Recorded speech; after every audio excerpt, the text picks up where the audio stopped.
Today, can the Conservative Party chairman stay in office amid questions about his tax affairs? Do clean air zones actually clean the air? And should nurses be using food banks? This is Politics Live.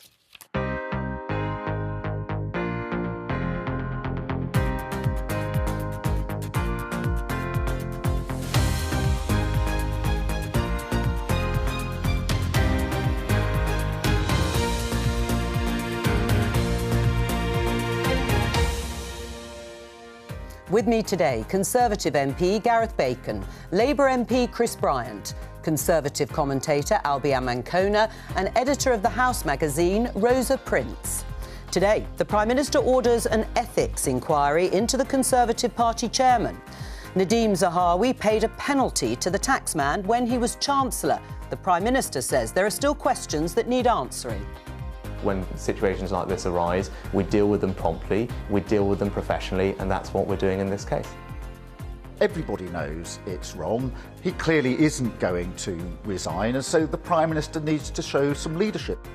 Questions too about the role of the BBC chairman and his links to Boris Johnson. Also today, we cannot delay. Londoners' lives depend on urgent action to clean up our air.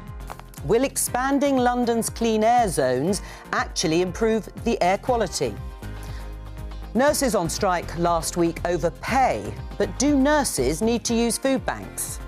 If you're earning £35,000, then you oughtn't to routinely need to use a food bank.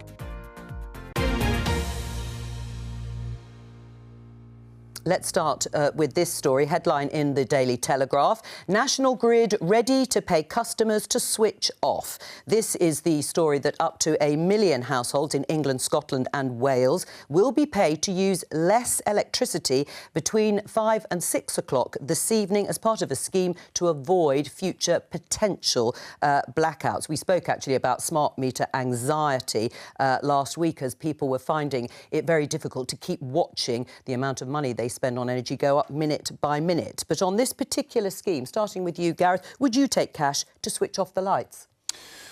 Well, I think in my own case it's unlikely to be applicable because I gather it's between 5 and 6 p.m. and sadly for me I'm going to be in Westminster the whole of that time, so it probably wouldn't apply. But if it did? But I think the scheme is aimed at saving energy and reducing people's bills at the same time. I'm in the fortunate position where I probably wouldn't need to take advantage of that, but I gather there will be some people who could, and they can't be penalised if they decide to take part of the scheme and then change their mind. So I don't see any downside to it. Would you do it, Chris? Would you take some money to switch off the lights at a peak time? I wouldn't. But that's because I'm in a very fortunate situation as an MP. We're well paid and, you know, there are undoubtedly, I have got lots of families in the Rhondda who are very worried about their energy bills, and I'm sure they would. 5 to 6 is, of course, the most difficult time for most families. If you've got kids, they're coming in, you're cooking their supper and all of that kind of stuff. And I think it is going to be very difficult for people. And I don't quite understand how the scheme works. But it is also true that we've got to learn to use less energy if we possibly can. One of the things that I feel very angry about is over the last 12 years, we've hardly done anything about insulating people's homes. Yeah, I mean, do you think it's a good idea for both those reasons? We've heard from the MPs that gets people used to the idea of perhaps conserving energy, but also that people will be helped out with their high energy bills. I certainly think it's an interesting idea. I think the broader question is whether or not we're going to have to become more used to this kind of action in the future as the energy mix in the United Kingdom changes. I think there's some implications that this actually might be as a result of the fact that it's not been very windy recently, so they're having to rely on coal. So is this a question of the UK's energy mix, and is that going to be more of an issue as we transfer over to renewables? Would you do it if you had a smart meter? Would you have applied for a discount to switch off the lights and get a bit of cash back? I think if I was in a position where I needed the cash back, I would, but, you know, I'm well paid enough not to need to do that. But I think for families who do need help with their bills, it's going to be something which is going to be very helpful and also reduce the amount of energy which is used. Rosa? Well, I was thinking about, as Chris said, the timing. So I could maybe just about persuade the kids that they didn't need the tea, perhaps even persuade them they shouldn't turn on the TV and we can all play Snakes and Ladders. But if I can't have a cup of tea today between 5 and 6 o'clock on a cold day like today, I think no one would be benefiting. So, no, I think I couldn't do it. I mean, what about the idea that people be paid to do this? Shouldn't people just do it anyway? Yeah, I mean, it doesn't feel like something that's going to solve our energy crisis, does it? It feels like a bit of spin, a bit of almost a cosmetic exercise to get people thinking about whether they need to have their electricity on. So I think if it's done that, if it's got on a couple of front pages, then the scheme has probably done its job. I would be interested to see the figures coming out of it and whether enough energy has been saved to make a difference. My theory would be that it wouldn't, but I guess we'll find out. No, you'll have your cup of tea later on, as I'm having mine now. Do you think there should be more altruism around this issue, people taking that sort of responsibility themselves? Well, altruism is always good, but I think one of the things that we've failed on in the last few years is having a clear direction of travel on renewable energy. You know, the on-off issue around whether we're going to have more wind farms on land, which we've had over the last 18 months, hasn't helped. There's a good point about whether the wind blows in the right direction, whether it blows properly. I can see from my house in the Rhondda that sometimes the wind farms aren't producing anything. So we need a complete mix. But I don't feel as if we've really seized this with the determination and, frankly, the energy that we need. Do you agree? Up to a point, yes. I mean, I think it is true to say that renewable energies it's not as far forward as it could have been, perhaps. But the war in the Ukraine has certainly focused minds on that. And I think that the scheme that's been announced by National Grid over the last couple of days is focusing minds. And I think it's too early to say whether it will work, but we will see what happens. All right, let's talk about Nadim Zahawi, the Conservative Party chairman, who has been asked lots of questions about his tax affairs. He's determined to stay on. We now know that Nadim Zahawi paid outstanding tax owed, plus a penalty. You can see here the BBC News story. Nadim Zahawi, tax row, Conservative Party chairman, determined to stay on. We also understand that the sort of ballpark figure of the entire settlement, we don't know for sure, is around £5 million, not insubstantial. And it happened at the time that he was briefly Chancellor last summer. Gareth, what's your view about this? Do you think Nadim Zahawi can actually stay in post? Well, I think, so if we get to the facts of the issue, I understand this is to do with founder shares that were granted to his father when Nadim set up YouGov about 20 or so years ago. And of course, that company has grown exponentially, and Nadim has a whole load of business interests. And I understand that questions were being asked when he was about to be appointed as Chancellor of the Exchequer. And in common with many businesses, there was a dispute between his business and the HMRC about the level of tax owed, and he, rather than prolong it, paid what they demanded. And this is something that happens a lot with high net worth individuals and happens with companies, that there is a dispute around these things and you come to negotiate a settlement. Right. In his case... But he was someone who was going to be Chancellor, who was in charge, effectively, of HMRC. Yes, but the point that needs to be made here is that Nadim Zahawi is not an accountant. His company employs accountants and they were advising him on his tax affairs. And so it wasn't... And HMRC's own language said that this was a careless omission. That's their language, not his.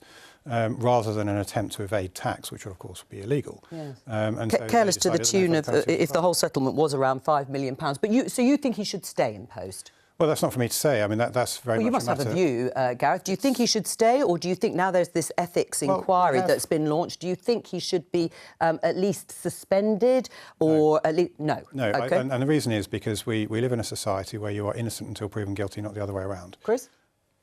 Well, I've got to be very careful because, as I understand it, I read in one of the newspapers today that there's been a complaint to the Parliamentary Commissioner for Standards, as well as the investigation that I think you're talking about, which I presume means that Rishi Sunak has told the independent advisor on the Ministerial Code that he should investigate. That's exactly right. Now, if the Parliamentary Commissioner launches an investigation, that could theoretically come to my committee, which I chair, and so I can't hold a view. OK, well, that's... I've got a view broadly on...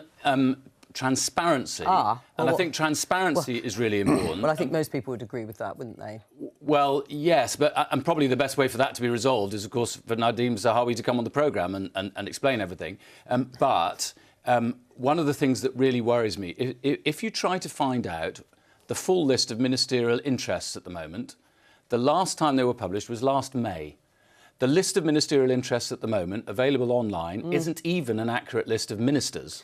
All right. It's a list of the government 3 ago. All right. Well, do you think there's been enough transparency? Some of your colleagues have said not. We've heard at least 2 Conservative MPs saying he needs to get everything out there, and he should have done so.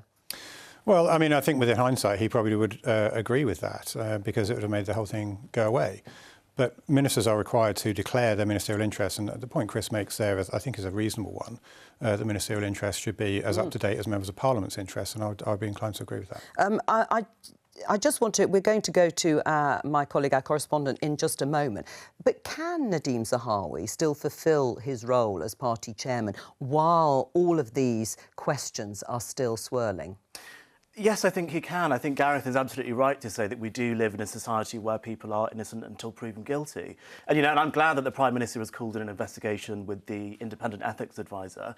And I think we'll have to reserve our judgment until that conclusion has been made. You know, I know Nadim has contributed a lot to CCHQ with data. That's the Conservative Central Office. And I think one of the big problems, though, for Rishi Sunak is undoubtedly Nadim's main asset is that he's a great media performer. And he can't do that at the moment because all that's going to happen is good journalists like you will ask about his tax affairs. Thank you. And Nadim Zahawi, you can come on the programme at Chris's invitation any time to explain your tax affairs. Let's talk to our chief political correspondent. I'll come back to you in just a moment, Rosa, Nick Eardley.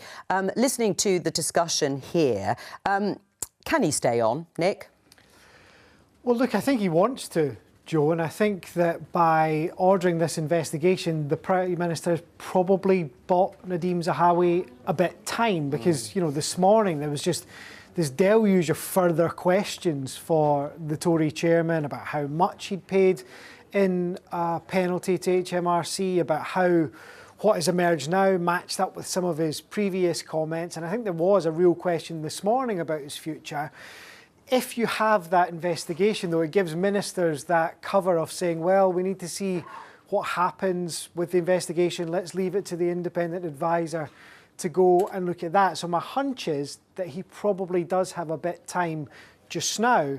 But there's also the possibility, I suppose, the more comes out. And if that keeps happening, it's more and more of an embarrassment for the Prime Minister, and it makes it harder and harder for him to justify keeping him in the job if he's going to keep talking about integrity and accountability. Well, Nick, I'm going to show our guests and viewers a clip of Nadim Zahawi in an interview on Sky News last summer when he was Chancellor. Let's have a listen. I was being told that the Serious Fraud Office, that the National Crime Agency, that HMRC are looking into me. I'm not aware of this. I've always declared my taxes. I paid my taxes in the UK.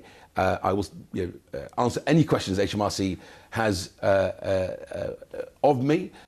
Nick, is there any conflict between what he said there in that interview and what's happening now? Well, look, I think that's probably in the eye of the beholder, to be honest with you, Jo. Some people might find it quite hard to square the idea that he's suggesting there that HMRC aren't looking at him at all. And what we know now is that when he was Chancellor, he did settle a dispute, which included paying a penalty. We've not had an explanation of that from Team Zahawi this morning, but I get the impression that what he intends to do is basically write this out, to say to the public, look, I've paid this because it was the right thing to do. I didn't challenge it because it would have complicated things, and ultimately I ended up paying the tax that I was due. But you're going to keep hearing accusations and criticism that it was too late, and that actually this just leaves a whole question mark over Mr Zahawi and over the government. We're going to come back to you in just a moment. Rosa, what about the political capital being expended by Rishi Sunak over this? Yeah, I think that's actually a very important point. I mean, there are two things. One is that Rishi Sunak came to office saying, I'm going to be a man of integrity. This is a complete change from what went before with Boris Johnson's government. The other thing is this perception that he's a bit out of touch. You know, he's a multimillionaire himself. He has people around him who are very wealthy. At a time of a cost of living crisis, can he afford to have someone there in this important role who says, oh, I forgot to pay my $5 million. I've done it now, no problem. I think actually the answer to that question is people like Gareth, and whether Conservative MPs are going to be coming to the Prime Minister and saying, we can't campaign with this guy in situ. We're having our constituents coming up to us and saying, you guys don't understand what we're going through. And I think if people like Gareth and other backbenchers begin to do that, then I think Nadim Zahawi is in more trouble than actually the findings of these various investigations. Gareth? Well, I mean, I'm not a high net worth individual, so these things are not something that I have to worry about personally on a daily basis. No, but can you imagine constituents saying you are out of touch, your party is out of touch? Well, I can understand that they might say that, given the media coverage that we've had, but this is precisely why it's been referred to the Prime Minister's advisor on ministerial interests. And as I said earlier on, I'll repeat the point that I made. We live in a country where you're innocent until proven guilty. This is going to be investigated. As I understand it, there was a discussion with HMRC and he paid what they asked for. He didn't sit and haggle over it or push back on it. He just paid it. How do we know that? And I also repeat the point. No, I haven't spoken to him. I also repeat the point that Nadim Zahawi, it would have been his accountants that were doing his tax returns over the last 20 years, not him himself. So if there's an omission, it's probably his accountants that have made it. I think you're responsible for your own tax returns, though, aren't you? Even if your accountant has done it. And I go back to what HMRC said, their language, it was a careless oversight rather than a deliberate evasion. Careless can take in a sort of feeling of negligence. That's their term. Careless is the term that they use. But as you say, over £5 million, people might just find that difficult to believe, accountants or not. Let's just go back to my colleague Nick Eardley. Nick, have you heard from the lobby, the briefing that's given to political journalists in Westminster? Yes, it's just over. It's where we get to ask Number 10 some more detailed questions. And my colleague who's there is saying that Number 10 is saying the Prime Minister didn't know about that penalty that Nadim Zahawi got in his tax bill until this weekend. You might remember that when we were on the programme on Wednesday, just after Prime Minister's questions, there were some eyebrows raised when Rishi Sunak said that all of the questions asked of Nadim Zahawi had been answered in full. Those eyebrows were raised because we'd asked questions that we hadn't got answers to. Well, we've just been told by the PM's official spokesman that he didn't know about this until the weekend, the penalty until the weekend when it emerged in reports. So we didn't have a full picture at Prime Minister's questions last week. Right. I mean, no doubt there'll be endless questions about whether Rishi Sunak still has confidence in his party chairman, Nadim Zahawi. I don't know whether there was a question or an answer at lobby, Nick. Yeah, there was. He retains the confidence of Rishi Sunak, which I think means he still has the confidence of the Prime Minister. But I suppose it's now for whatever the independent advisor comes out with. All right, let's talk about the other issue that is controversial for the government, and that is involving the BBC chairman, Richard Sharp, and a sort of a meeting that he helped set up for Boris Johnson with a distant relative to give him some sort of loan guarantee when he was Prime Minister. But it was shortly before Richard Sharp was appointed, it's a political appointment, to be BBC chairman. What's the latest?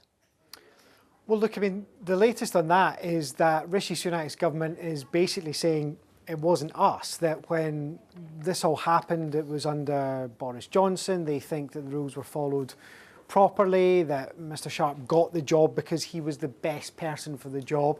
And Richard Sharp has emailed BBC staff this morning setting out his version of events, which is basically that, yes, he suggested this potential link to the Cabinet Secretary, Simon Case, but then flagged up that he was applying for the BBC chairman job and was told, yes, you can't have any more involvement in the process or talk to Boris Johnson about this. But the opposition parties are still knocking on the door with this one, saying there needs to be a full investigation into how it happened, how exactly Boris Johnson went about that process. The BBC has launched its own investigation into whether there was a conflict of interest in Mr Sharp applying for the job and also being involved in linking up Mr Johnson with his billionaire cousin. That one, I think, still has a way to play as well. All right, Nick Eardley, thank you. Do you support the idea of an investigation, Gareth, into this? I'll be quite honest, I didn't know I was going to be asked about this until just before I came on, so I don't know enough about it. So my understanding of this is that Mr Sharp referred Boris Johnson to, I think, his own relative, a very distant relative, who might be able to act as a guarantor for a loan, and that he had no further involvement in it. That's certainly what he says, yes. Well, indeed, and there's no reason to disbelieve him at this stage. No. So do you think an investigation is needed or not? Well, I don't know. I mean, we'll find out what the BBC discover when they look into it. I don't know where we are in terms of any potential investigation in Parliament, but I'm sure that will shed more light on the matter. I mean, there is an issue, as Rosa said, Albie, with the mantra from Rishi Sunak about integrity, professionalism and accountability. Do you think this yet puts more pressure on Rishi Sunak? To some extent, these are issues that predate him in Boris Johnson's time. But all the same, he's the Prime Minister now. I mean, there's no doubt about it. The stories that we're talking about today will not be the stories that Rishi Sunak, the Prime Minister, wants us to be focusing on, or maybe, indeed, that the public want us to be focusing on.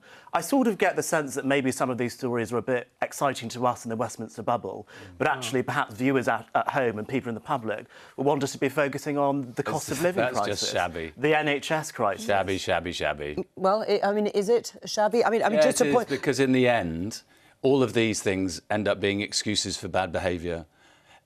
Whether it's, whether or not you wear a seatbelt, whether it's... well, let's just show that, because Dominic you Raab. got very exercised about that in The Guardian. Rishi Sunak fined for not wearing seatbelt during Lancashire visit. This was last week. He was filmed in the back of the car. He was filming himself, I think, without a seatbelt. But actually, interestingly, Dominic Lawson has written in the Daily Mail... Well, I don't know if he doesn't like you, but he certainly doesn't in this column. The Prime Minister has far more integrity than his seatbelt critic, Cardinal of Kent, Chris Bryant.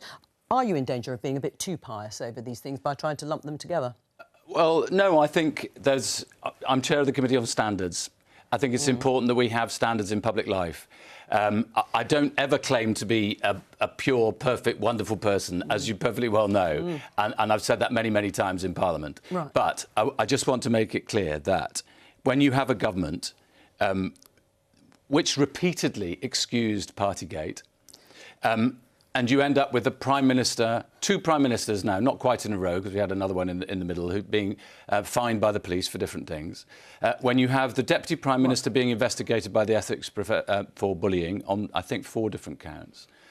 When you have...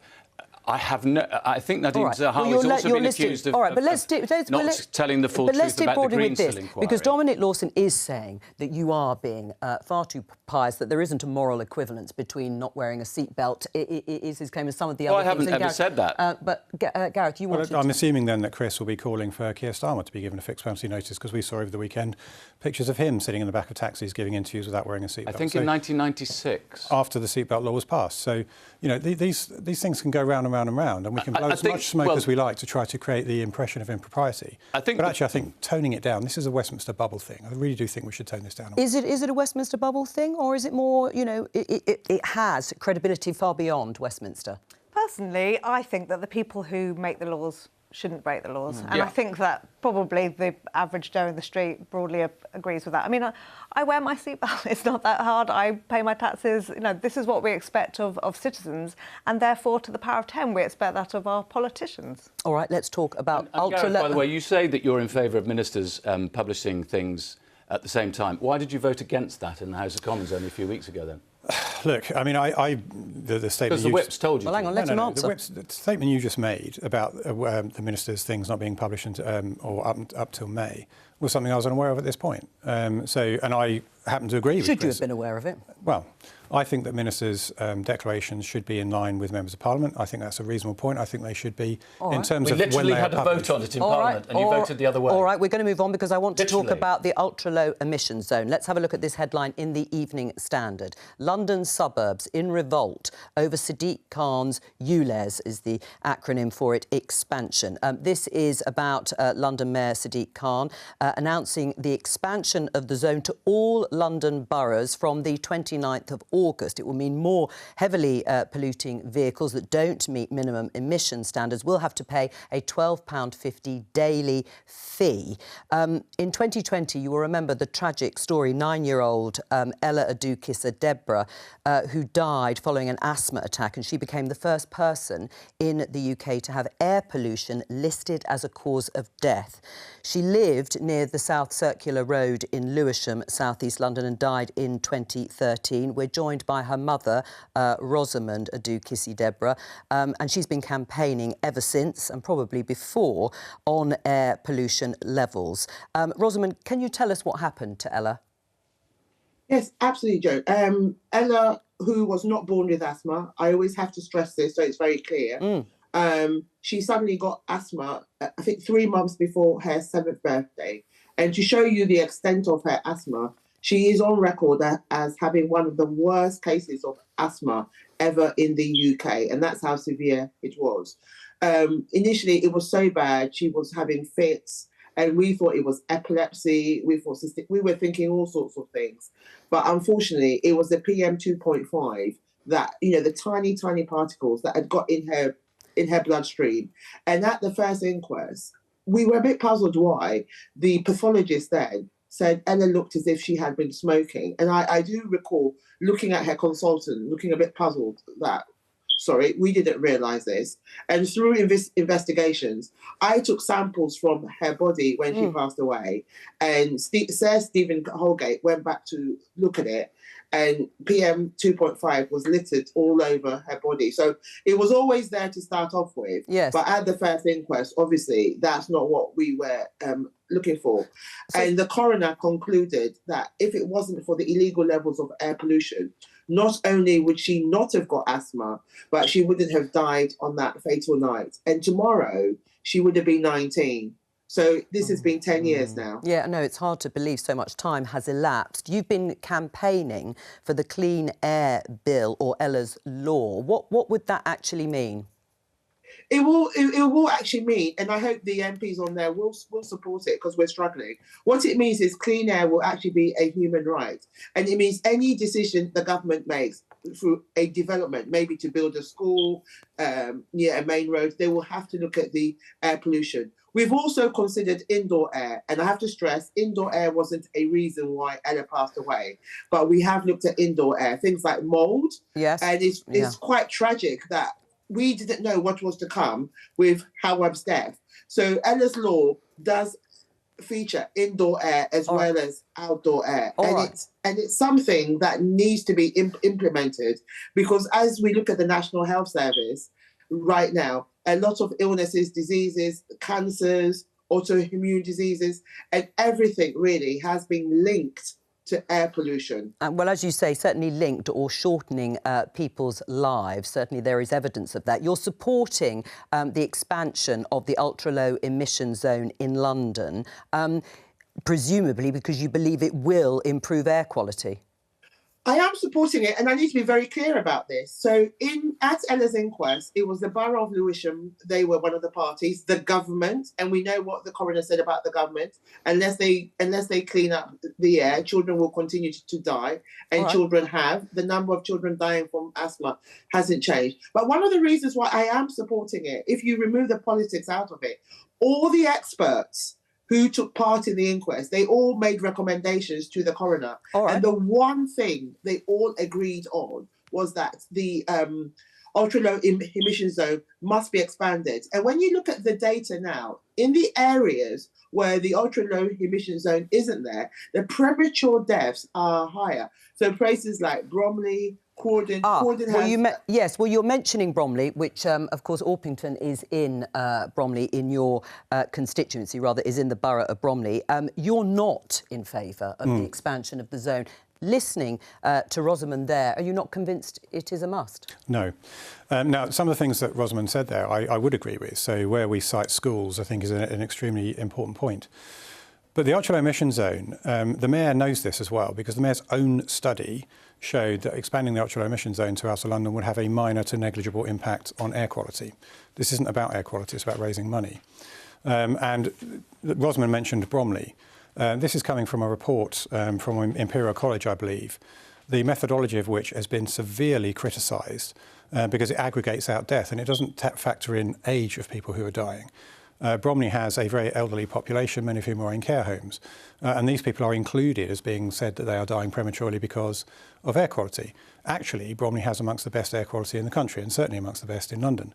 So I'm not in favour of Rosamond's shaking her head. Let me get a response from you, Rosamond, and then I'll get the others in. Absolutely not. It's a shame there's not a respiratory consultant on this call right now. The number of children dying from asthma since my daughter died, that has not changed. When we look at countries like Sweden, Finland, they have 0 deaths from asthma.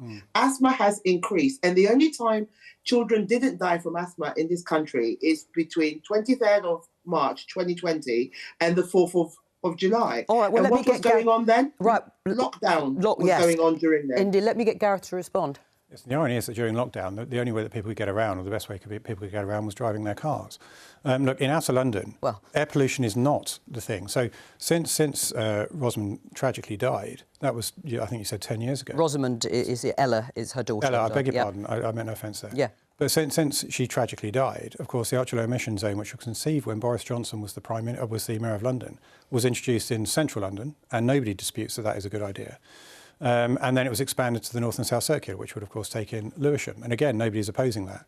It's expanding it out to the Greater London boundary. That's where the problem lies. All right. Because air quality is not poor there, and you don't need to be doing it. And the Mayor knows this because his own report tells him so. Just to show you this a map here of clean air zones, not just in London.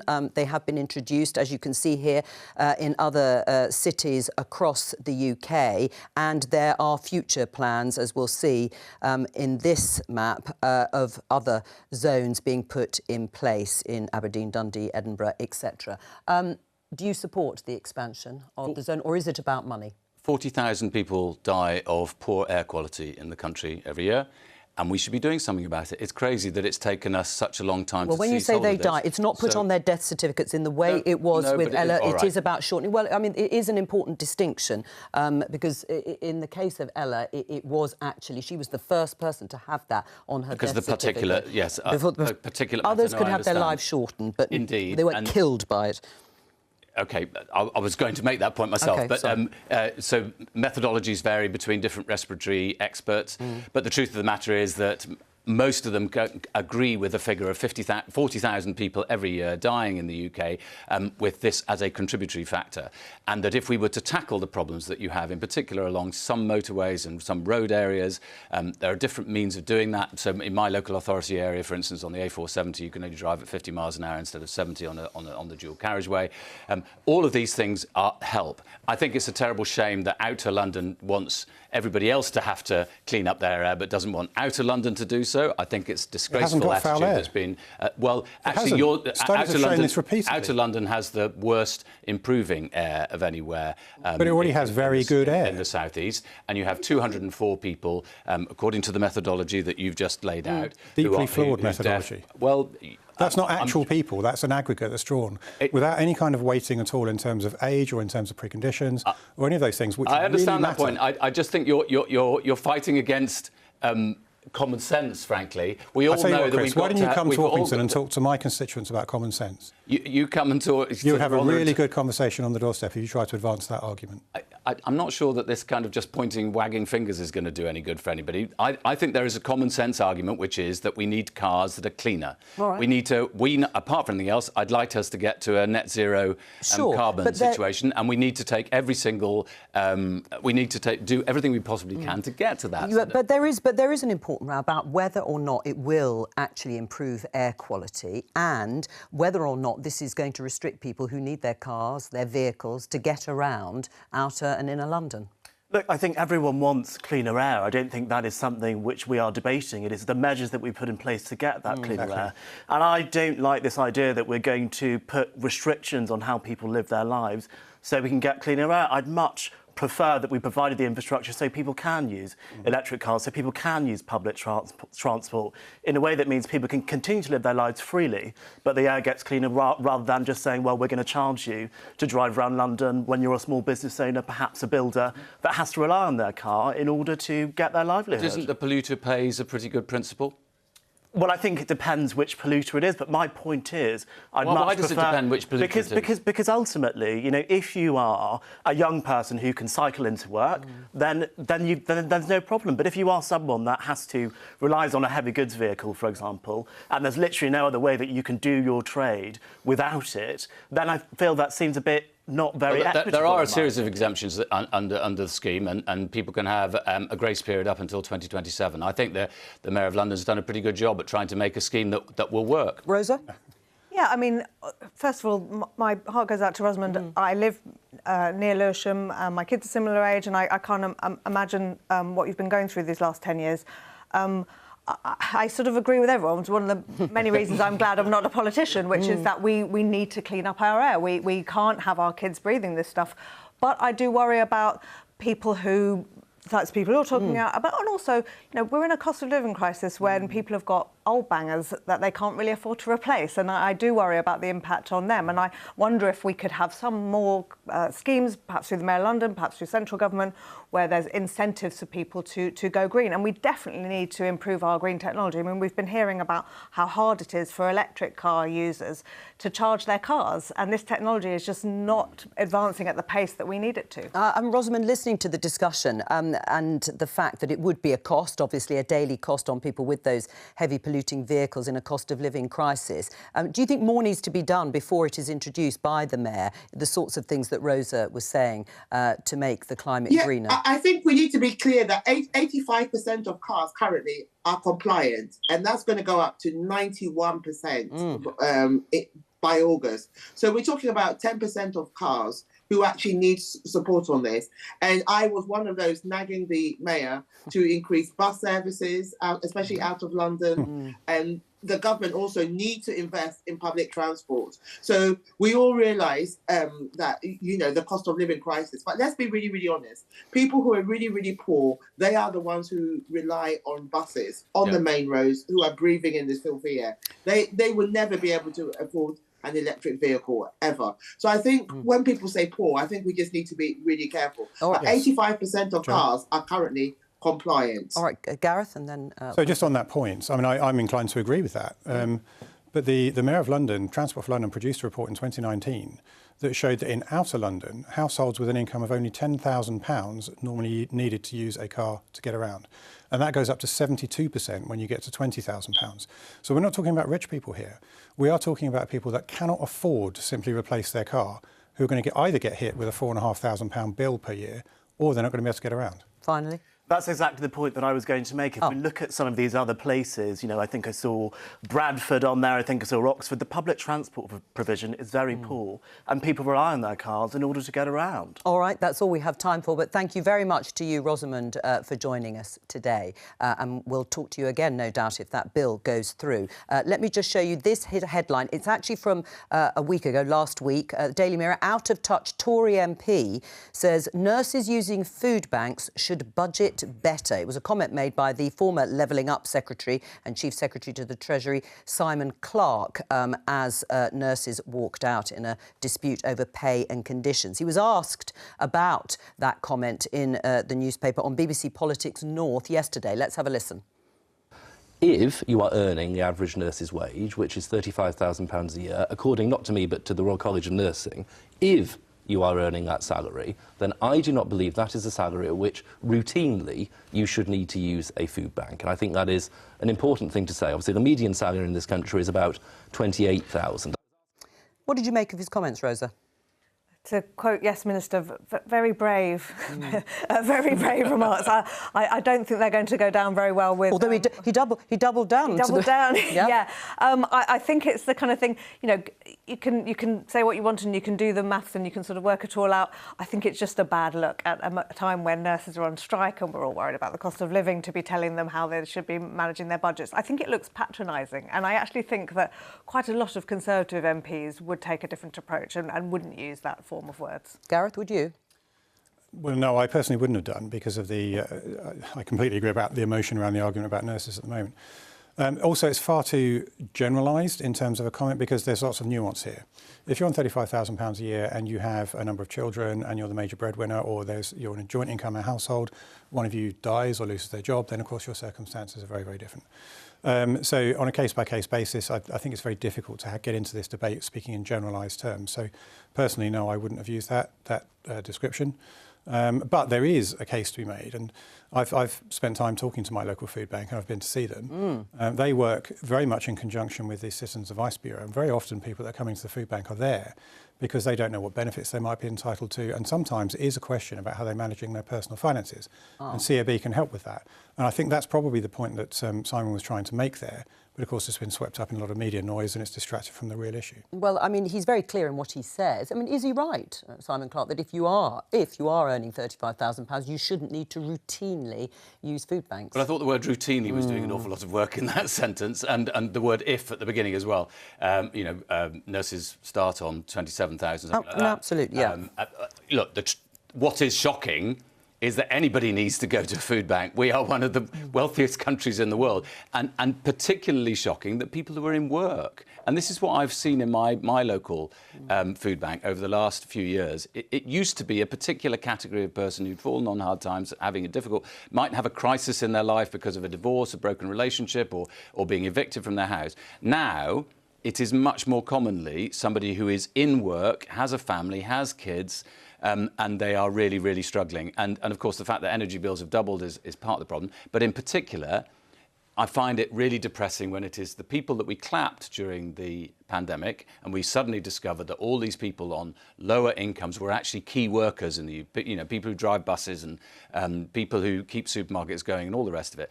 It is really depressing that those people are, whether it's routinely or even occasionally, having to go to a food bank. We shouldn't be a country where you have to put out the begging bowl when you work for your living.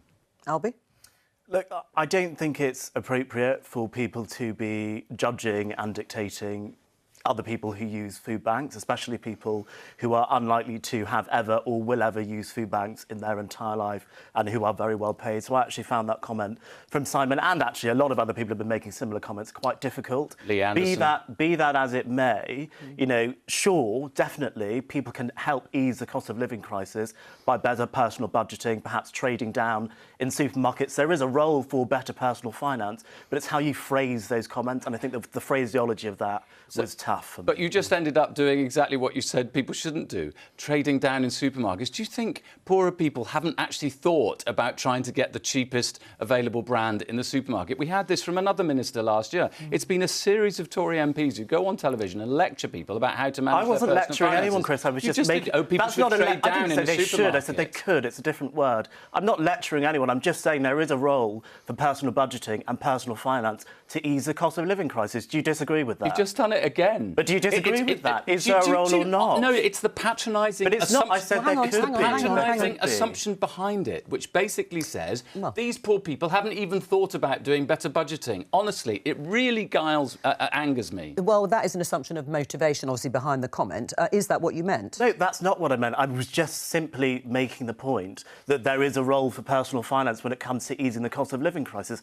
I've done it personally. Maybe everyone else around the table has done it personally.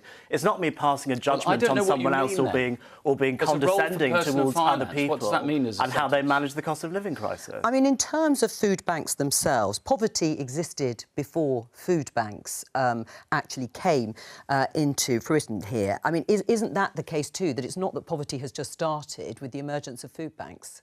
Yeah, absolutely. But I think that, as Chris said, we would like to think that there is a world, that there is a country where the people who we rely on to care for us in our hospitals feel comfortable in their salary.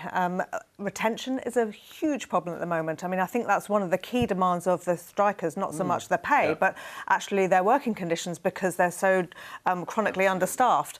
And you cannot get people to work. The nurses' bursaries were removed, and that's been a big problem again for retention and for pay. So part of the reason perhaps that they're struggling to make ends meet is because they're repaying student loans as well. Right, so, and it does come back to the issue of pay, which is the main driver of the dispute, the ongoing dispute, isn't it, Gareth? Well, that's certainly why they've gone on strike, is over pay and conditions, I understand. Right. I mean, in terms of trying to retain nurses, though, and other medical staff in the future, the issue of pay is important. I mean, Chris is right that a lot of people going to food banks are in work. I mean, how do you explain that? Well, I mean, I've never had to use a food bank, fortunately. So people will say they haven't got enough money, but I come back to the point earlier on that sometimes people will have to look at how they manage their personal finances, and there's nothing wrong in that. That's not in any way a criticism of anybody, and it's not patronising to say so. It is. Lee Anderson, hang on, Chris, if I may finish, Okay. if I may finish my point. Yeah. Lee Anderson's comments are based on his time working for Citizens Advice Bureau. He used to sit there with people and go through their finances and advise them about how they can. But he was accused of being tin-eared, wasn't he, at the time?